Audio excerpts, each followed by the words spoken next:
Everything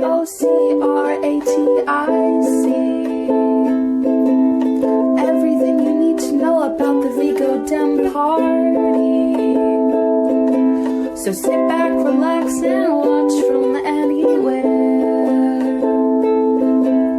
Get ready for a chat with a chair. I'm Joe Etling, Chair of the Vigo County Democratic Party. Welcome to the award-winning Chat with the Chair.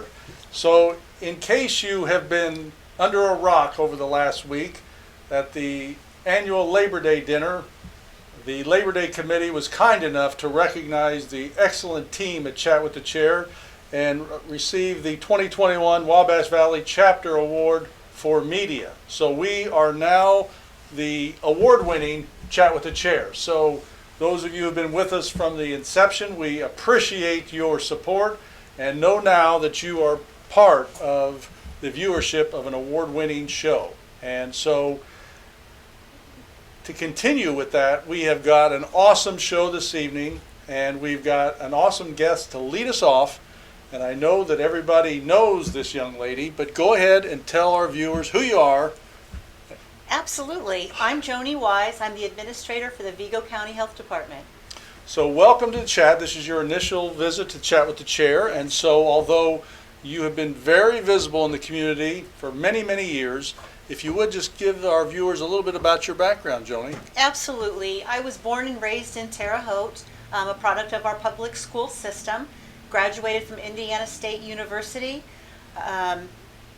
and I've been with the health department going on almost a quarter of a century. Now you kind of blew through that pretty quickly, Joni, so we're going to go back a little bit. So, all right. So from the public school standpoint, tell us where that you matriculated through. Lost Creek, Woodrow Wilson, and a Terre Haute North Patriot. There you go, the Patriots. And, you know, having known you back in the day, yes. You were very active and a tremendous athlete. Yes.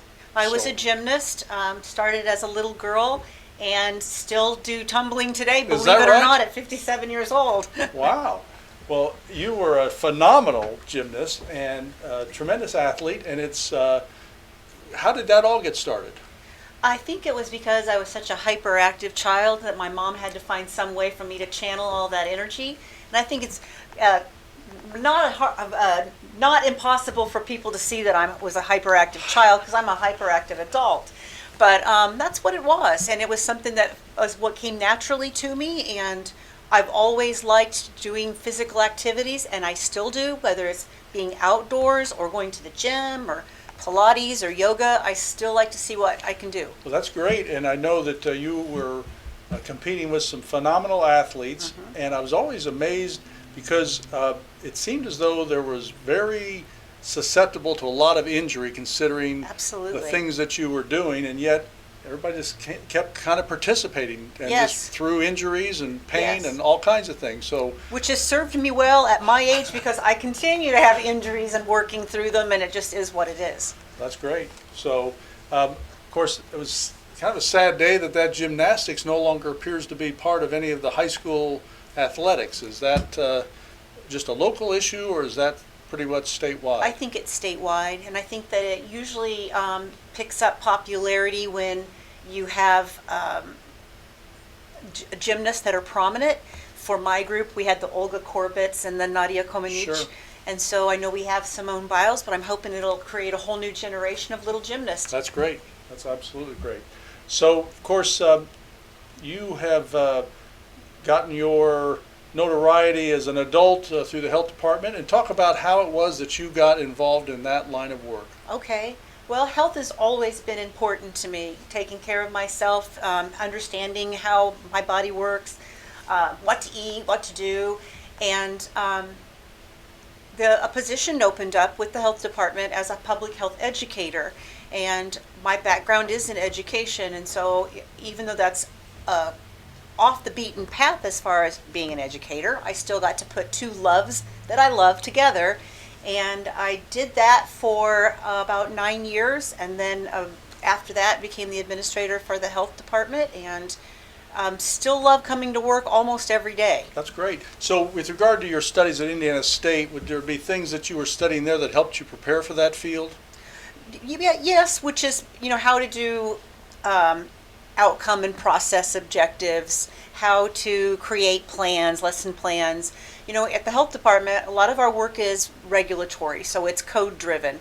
But we also have those things that we know that are our assessed needs that we can create programs for, write grants, create programs for. And so that's one of the things that was fortunate about my background is that I could look at, is there an assessed need? Is there a want? How am I going to go about it? How am I going to measure it? Who do I need to help me out with it? And so all those things have served me well when I first started at the health department. So now, without dating you too much here, when would that have been? What year are we talking about? Just had my anniversary, so 1997. Wow. Yes, Okay. started at 201 Cherry. That's unbelievable. So what was the composition of the health department at that time as opposed to what it is now? We've lost about a third of our staff when most municipalities had to pull back with the property tax cap. Our county used attrition and buyouts, and it was staff that we've never had replaced. So we lost over a third of our staff. So your office, when you first came on the department, was located at 201 Cherry. So Second floor. that would have been in the former county annex? That's where the former county government annex was, and then we moved to the current one in the spring of 2000. Okay. So with regard to the office space, how did that change or evolve to benefit the staff and or the public? Our new facility? Yes. Well, we were crammed like sardines in a can at 201 Cherry. And so when we moved down to the government annex, instead of having just dividers and desks upon desks, it gave us more room to operate. So for the public that may not have been there thus far, tell us again the address and then physically where you are in the building. In the current government annex, we are about halfway in the very middle of it. I mean, halfway in the building in the very center. And that's the administrative office, which also has our environmental health division, and it has our public health educator located there. Then we have our clinic in a different location in the annex. Our vital records is in a different location. And then our vector control division is on North 13th Street, which is where we keep all of our mosquito spraying equipment and all of our vehicles. So talk about the clinic and what that means with regard to the public and also with regard to your office. Okay. One of the things about local health departments is that we're HIPAA exempt. And there are a list of reportable diseases that have to come into our department in the time frame described by code. And so that way, if somebody's presenting up at Union Hospital with symptoms, or somebody goes to Ambucare or any of these different locations, a private doc, all those entities aren't talking and knowing that there may be something going on in regards to an outbreak. So by us gathering that information real time, it gives us a picture of what's going on, and then our ability to respond to whatever disease that may be. And something like contact tracing is something that we've always done in public health. A little tidbit about public health, Joe, is that from 1900 until the year 2000, Americans gained 25 extra years of life expectancy, and only 5 of those were from modern medicine. The rest were public health. And when public health is working well, you don't know it's there. But that's one of the things that our clinic does, is they do disease investigation. They work with people who have active or latent TB. We do our children's immunization programs. It's always interesting when we get the third-year medical students to do their public health rotation, and they always think, well, I'm going to be in the clinic, I'm going to be giving shots, but it's fun to send them out with the different divisions, and then when you see that light bulb go off on top of their head where they realize that where their work will dovetail into ours and how we have to work together. Now, of course, referencing all the things that the health department has done over the years, and of course, we've been doing such significant work for so many years, but needless to say, there's a lot more attention and focus on things that are going on and discussion about contact tracing and Yes. things that perhaps you've been involved with your entire career, and now Right. it's become much more in focus. So talk about some of the current challenges that your office is facing and that you're dealing with the general public here in Vigo County. You mean in regards to public health or anything specifically? Public health and anything specifically that you think that would be important for our audience to know about. Sure. You know, everything's been tough on all of us for quite a long time. And I mean all of us Americans from March of 2020 until now, and it's still ongoing. And we are one of those entities like hospitals and other first responders that we don't get a break, and we haven't had a break. And it's a 7-day-a-week response. Sometimes starts early in the morning and it goes all the way into the evenings. COVID doesn't know holidays. It doesn't know that it's a Saturday. And it's one of those things that's just been so intense of a response. And with that being said, with the lockdowns and things like quarantine and the politics that have been brought into a public health response has made our job very difficult. There's a kind of a skewed perception of, who we are. During all of this, we've never closed a business. We've never cited or fined a business. We're here to educate and to help. That's what we've always tried to do, and it's what we'll always continue to do. But we're just trying to do our jobs, and that's to protect and promote and help our citizens of Eagle County. And I know how hard you have been working around the clock, and I got to believe that these days and weeks and months have somewhat run together. But do you have any recollection of when COVID that first came into your discussion in your office and having to deal with it with the public? We started talking about COVID probably December of 2019. Okay. And then Union Hospital called a meeting of vested members in our community's response together around the first week of March. And there were so many unknowns, and we had to look at what do we know, and where we wanted to make sure that people had timely, accurate information. And we stood up what was called a joint information committee that people could participate on, whether it was fire, education, Chamber of Commerce, but all of us would disseminate information through one source that was the most current, timely, accurate information and transparent information. So that's when things really started picking up and we started to see our first cases.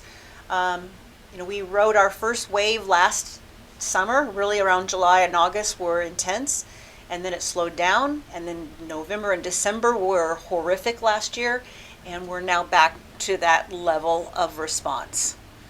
Well, I know you've been, again, working around the clock and been a tremendous advocate for people and with regard to keeping people as safe and healthy as possible. Relative to what your recommendations to our public would be, and our viewership in particular, what would you recommend with regard to currently what recommendations come from your office relative to COVID? Get vaccinated. And if you have been around somebody that's exposed, do the right thing. Either go and get tested in the recommended time frame and stay home if you're sick. It's a person-to-person disease, and we're finding with the Delta variant, it's so contagious, and we're seeing it hit our children more so than we have any other type of any type of virus that's been out that's a COVID type of variant. And so it's a major concern. So stay home, but get your vaccine, for crying out loud. It's safe. So we've promoted here on the chat that we have recommended vaccinations, and again, to remind everybody, like us on Facebook and share us. Yeah. But we have recommended that on this program to everybody be vaccinated. And there have been some programs and some who have commentated that, well, it's a personal decision. From your office perspective and from your professional standpoint, is that a fair statement? I work in the capacity of protecting the public, so it's population-based. I feel like we have an obligation to our fellow citizens and our fellow humans to try to make our county and our world as safe as possible. And people can say it's a personal decision, and I have no issue with that. But as a person who's an advocate for public health, I wish everyone would get their vaccine and do the right thing. I think that part of what the suggestion is, it's personal because it doesn't affect other people. From a public health standpoint, It does. would you say that's an accurate thing? We're seeing that we're seeing a pandemic of the unvaccinated right now. Okay. And so when you look at what our caregivers are doing, or what this could possibly do for our school corporation, for our children that are trying to go to school and learn, it causes a lot of problems. The unvaccinated have caused a lot of problems, and it could possibly get worse. I foresee it to, before it gets better. But and an interesting thing I was talking about before the show began is I was in my computer the other day and I came across a PowerPoint from July of 2006, and it was on pandemic flu. It's interesting how prophetic it was, because it laid out just pretty much like this one has occurred, this pandemic. But interesting thing, when it got to the point about a vaccination for a novel virus, it said that it would take 6 to 8 months to develop. Now, I want you to keep that in mind. In 2006, 6 to 8 months. So when I hear people say, well, this was made too fast, what do they know? This vaccine probably had more backup research information to support its safety than any that have ever been put out there. That's an excellent point. Excellent point.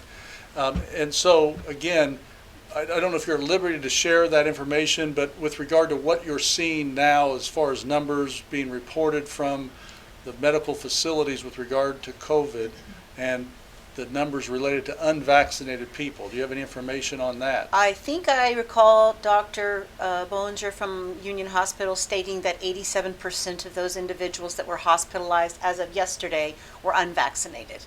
And we're finding those that are vaccinated, it's a more mild case, and a lot of them have underlying conditions. But they are so appreciative they had the vaccine because they're going to get out of the hospital. So it's without a doubt that you're 100% recommending as well, from your perspective professionally, that people be vaccinated. Absolutely. And do you have any recommendations as to where people would go in Vigo County particularly to get vaccinated? There's so many places, your Walmarts, your Meijers, physicians' offices carry them, the health department has them, but there are so many locations. You can go on Our Shot and find what location and what vaccine. We carry all 3 vaccines at the Vigo County Health Department. Okay. We also do walk-ins. Because some people may be on the fence and then all of a sudden it hits them like, I want to get that vaccine, and we don't want a barrier there. Another good thing we have going for us is that we received a good size grant to do outreach for hard to reach populations, and that may be people that are undocumented. It might be people that work 6 days a week and can't get away, only Sunday is their day off. Working with the Minority Health Coalition, still working with the jail, reaching the incarcerated, reaching the homeless population. We've been doing pop-up clinics here and there. Just had a phenomenal one over at the West Vigo IGA the other day where we did 70 people. That's great. It is great. Trying to go out to those locations, whether it's the Sealyvilles or Riley, but places to make it more accessible to our citizens so there is no excuse not to get it. So how would people contact you or find out that information, Joni? Information on... About the remote or... We post on Facebook all the Okay, time. okay. It's on our website. And could you give that out to us, please? Our We'll post it, yes. Yes. Our Facebook. Yes. It's just Facebook, but then is there a Vigo- website that we... Well, it's the Vigo County government website, and then you would go to our department. But I Okay. think Facebook's more accessible for a lot of people to use. Okay. But that's one of those... This is going to be one of those strategies that it's been wonderful. We've also gone down to the industrial park, but working with the large businesses and chambers, because again, if you're somebody who works a night shift, you're going to want to go home and sleep and not get a shot. But if we can bring it to you, maybe, and looking at incentives. So we're coming up with all kinds of strategies on how to get this done. That's great. And would there be a phone number they could call if they don't have access to either Facebook or the internet? They can always call the health department at 812-462-3428. We could post that as well ourselves so we can have that appear and make sure we remind people that they're doing that. And as far as the expense, talk about what it costs to get vaccinated. Free. It's free. So it's free, and it sounds like you can come into your office, you can go to a number of retailers that are Yes. providing it, and in fact, you're even going to make arrangements to come to them if they can't come to you. That's and right. it doesn't cost anything. That's exactly right. Sounds like a So good plan. win-win if you do it. So, have you seen, from your perspective and your office perspective, an increase? It sounds like what you did over in West Terre Haute was a great turnout. Have the numbers increased over the past few weeks? They have. Well, I think for several reasons. I think with the ferocity of the Delta variant, and then I think the FDA full approval of Pfizer, and I want to say Moderna they'll have an answer on it by the 15th, so relatively soon. And I think those are things that people were looking for, especially the FDA approval. So what do you think that our viewers could do to help continue to promote to people to get vaccinated? Do you have any suggestions?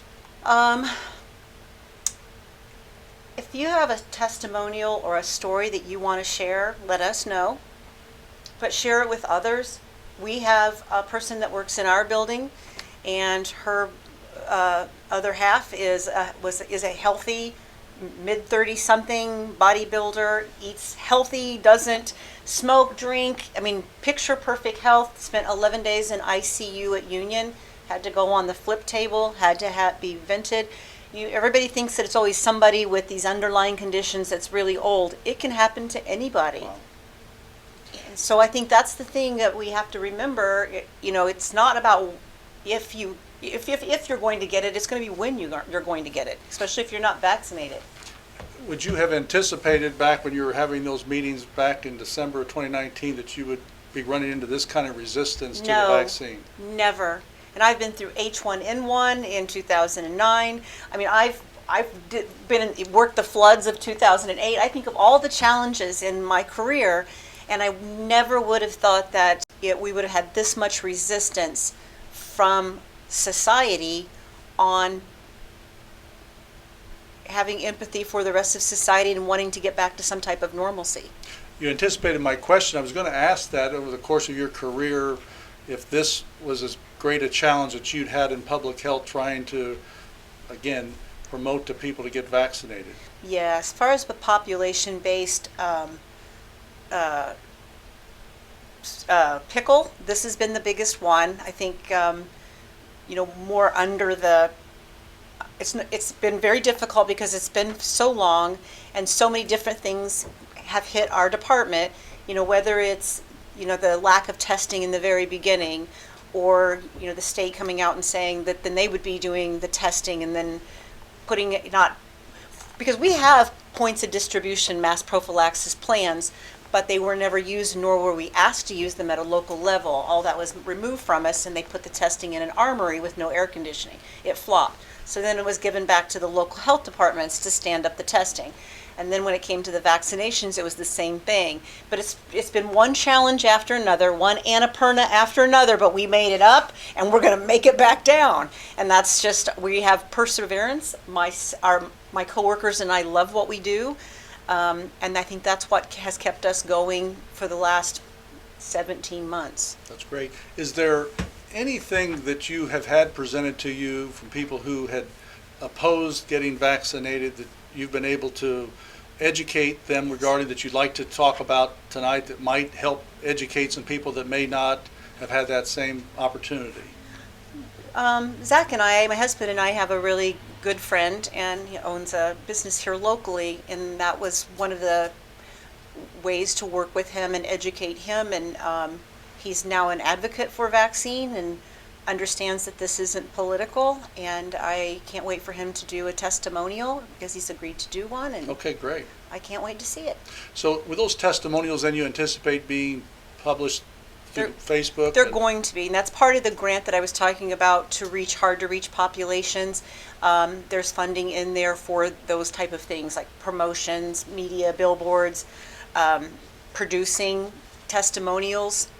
I think sometimes if you put a face on it, it may change somebody's opposition to receiving the vaccine. These are real people. It's not just like, oh, I don't want to hear her again. She's just saying that because, she's told to say that. No, it's going to be from real people that I'm hoping people can relate to. That's great.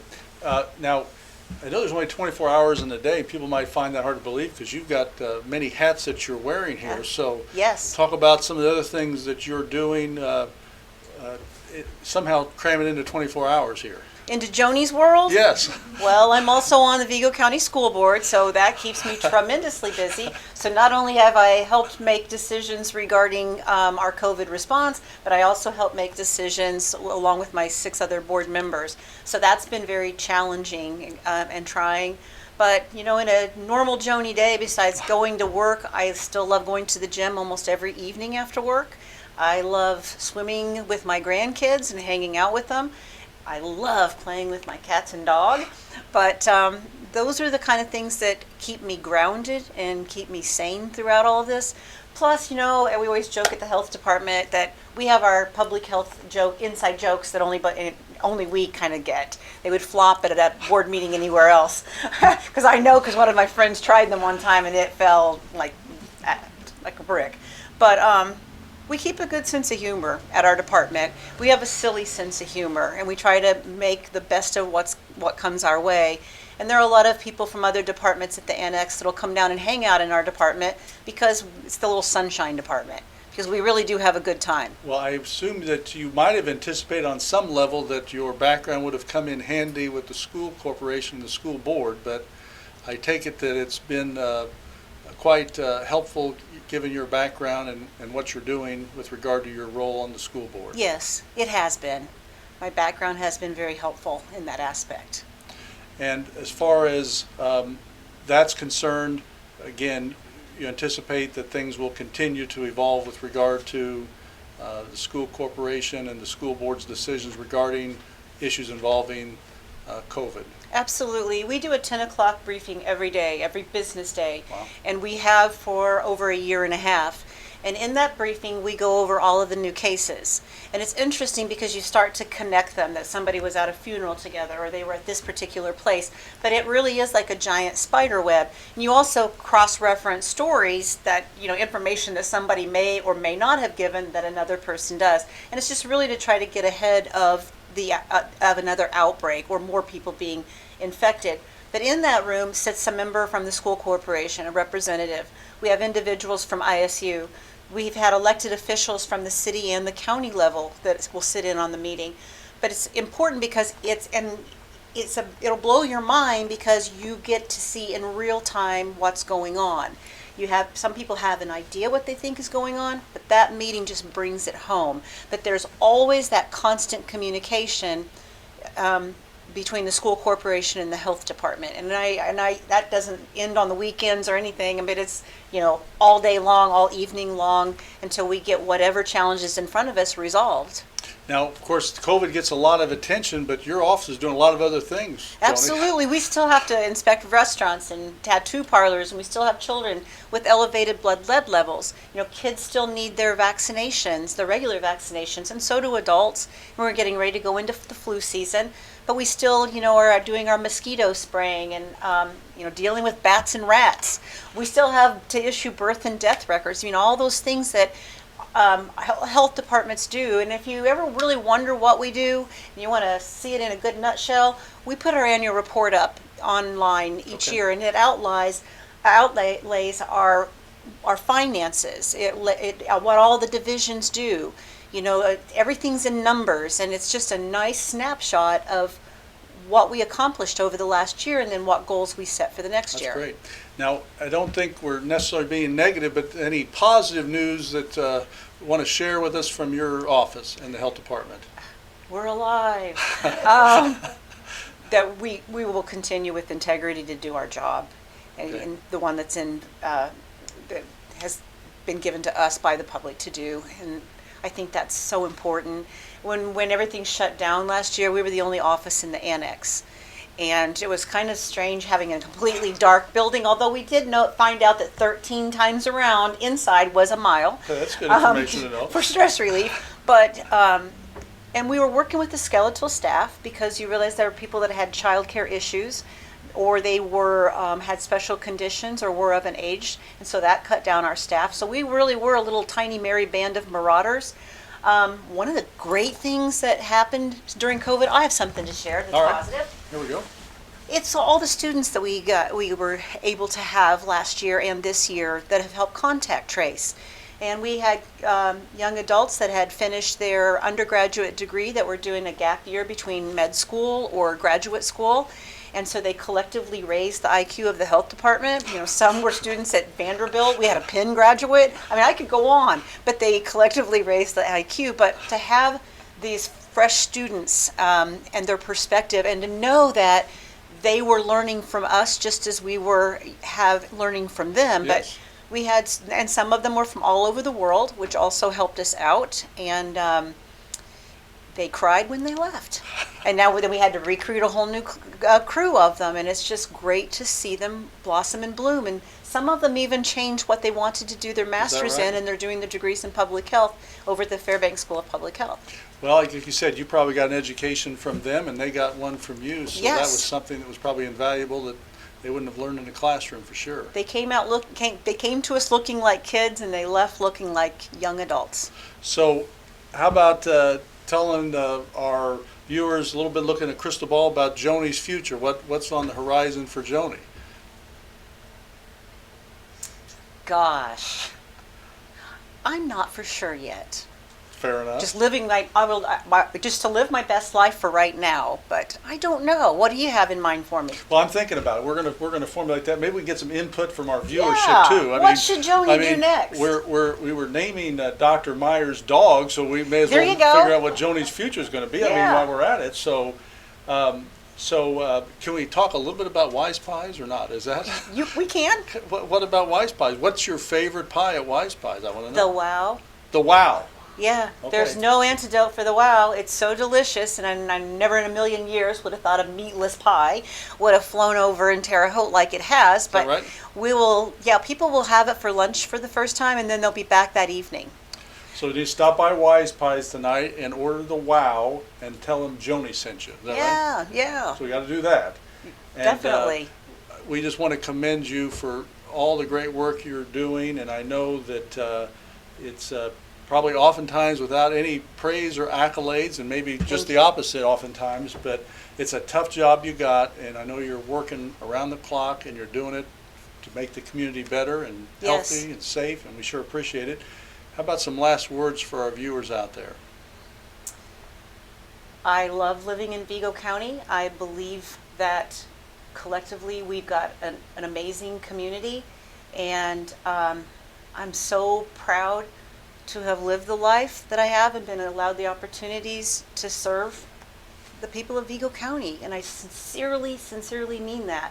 I think about my life sometimes, and I'm a Pollyanna, and I always say life turns out better than you could ever imagine, but it really does. That's awesome. Awesome stuff. Joni Wise, we really appreciate you joining us, and thanks again for all you're doing. And if anybody wants to contact you, we've got your number. Absolutely. And so make sure you reach out to her if you see her on the street. Thank her for all the great work she's doing. So, Joni, thanks, and make sure you stop by Wise Pies and tell them Joni sent you tonight. Enjoy the pizza. Thanks. Thanks, Joni. DEMOCRATIC.